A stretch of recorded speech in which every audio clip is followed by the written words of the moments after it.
You're probably a young man that feels a lot like a lot of us do. Frustrated, lied to, and probably angry about the reality of life compared to the life that we were promised as kids. Because we were told that, if you followed the rules, kept your head down and just worked hard, that you'd have everything that you wanted. And now we realize that that was just a lie that we were told to make us comply. Well, just to be clear, I'm not saying that I have all the answers here. I'm not saying that I know everything. But I will tell you that simply, if the game is rigged, you have to find your own game to play. Well, a lot of guys get the first part right by realizing that, the game is rigged. They're not guaranteed a loving family, a well-paid job, a tight-knit community, or even the ability to own property anymore. Reminds me of the saying that, the whole "you own nothing and be happy" quote. And a lot of guys simply decide that, they'll become a doomer. That since the game is rigged, let me just not play. I'm just gonna throw all my toys at the pram and say fuck it. I'm just gonna sit home all day in my mum's basement, eat Doritos, play video games, jerk off and just say fuck it. This is life. And this way that I'm referring to isn't something that I have invented or something that I came up with myself. This is just something that I stumbled across during my journey of life. And this is basically, in short, to heal from your past in order to create the future that you want. Because I think we all know this, but your mental state literally determines the quality of your life. Like, to the same extent that you probably think your dream car or your dream girl would make your life better, your mental health will actually improve your life way more than those two things ever could. And to better explain this, let me tell you a little story of a boy much like you, living in a time of uncertainty and isolation. So I used to be a doomer. I used to be a doomer. I was the pessimistic, edgelord kind of kid that didn't really fit in with the popular kids. And, I just thought that is who I was. I was the kind of outsider. So I was pessimistic about everything in life, really. Didn't really care about most things. I kind of felt like I had just a massive feeling of apathy towards most things in life. And I was addicted to video games, mainly just to distract me from, thinking about how fucked up my life was. And to distract me from, my sadness, to be honest. I was unable to communicate my emotions with others, so I just kept it all to myself, and it really did affect me negatively. And this literally went on from my, teenage years, from, 14, 15, all the way up to around the time I was 24, 25. So by this time, the damage that was done to my psyche was actually crazy. Honestly, I thought I was cooked. I thought I was done. I literally contemplated self-deletion multiple times, and I just didn't really have the courage to do it. And I kind of also had the religious backbone to me as well, that thought, okay, if I do this, I'm definitely going to hell, so I don't want to do this. So yeah, I think those combination of things kept me alive. So I've hit rock bottom multiple times, but it wasn't until I had to move back to my family home when I was around 23, I want to say, to look after my mum, who actually had fallen sick at the time. And during this time where I basically became the caregiver to my mum, I had to face myself and admit that if I wanted to help my mum, I had to help myself as well, because I wasn't in the right mental state to do what I needed to do. So I started looking into psychology research, trying to understand my mind more. I went to therapy, started reading the self-help books, getting into self-improvement, all that kind of stuff. Basically just trying to search for answers to why I was the way I was.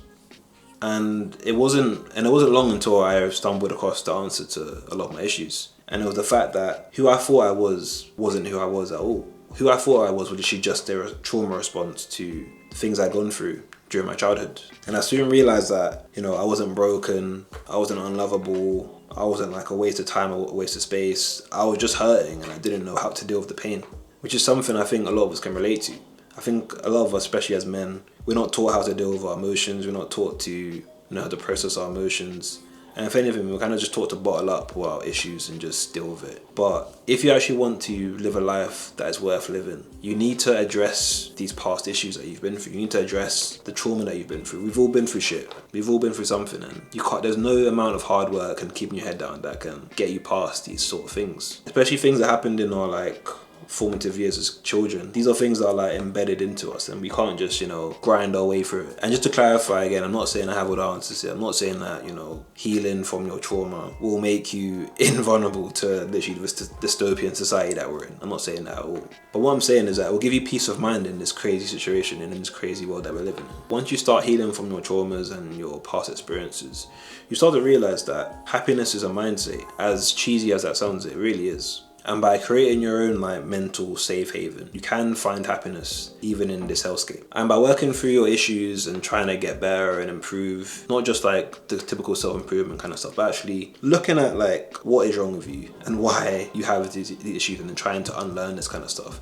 That is what I really think self-improvement is lacking. It's lacking the psychological aspect, because the general advice is just work out, go to the gym, eat good, and that's good advice, but a lot of people have been through some fucked up shit and they need to work through it before they can even, get out of their bedroom, let alone go to the gym and start eating well. So if that is you, just know I can relate to you. I've been there. I've been in situations where I feel like my past and my childhood has actually stopped me from doing things, and I didn't want that to be who I was anymore. I didn't want to feel like I was destined for failure because someone told me I couldn't do this thing when I was a kid, or maybe someone treated me badly when I was younger. Like, I wanted to make sure that I had full responsibility for whatever the choices I make and for the direction of my life. And for me, the best way to do that is to address your issues head on. And by starting to work on healing yourself and healing your traumas, you are actually going to be able to attract better people around you, because you'll be able to see when people have the similar traits that you used to have. You'll see when someone has like a negative mindset. You'll start to notice when people have this like negativity, this kind of aura of negativity around them that you used to have as well. Because if you don't look back into your childhood and understand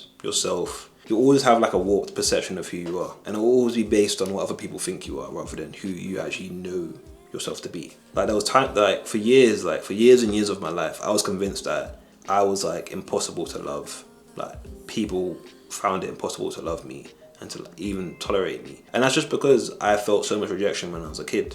So I carried that on throughout my life, and it kind of became a self-fulfilling prophecy, because I would act like, because since I was so scared of being rejected, people can tell when you're kind of like scared of, not fitting in, or you're trying to act a certain way to fit into the crowd, and that is unattractive. So that resulted in me just being left out even more, which kind of affirmed this belief I had about myself already, etc., etc. So once I understood that, yeah, I'm not these things that I thought I was, I can actually choose who I want to be now. Okay, so if you have any questions about how to start your own healing journey, or if you want any advice on any of the steps I've taken on my journey, let me know down in the comments, and I'll definitely try and get back to you guys as soon as I can, or I'll probably respond in another video maybe. But yeah, I hope you guys found this helpful in any way or valuable, and yeah, I'll see you in the next one. Alright guys, peace. Are you seriously watching Pierce all by yourself again? Well, you might as well subscribe then.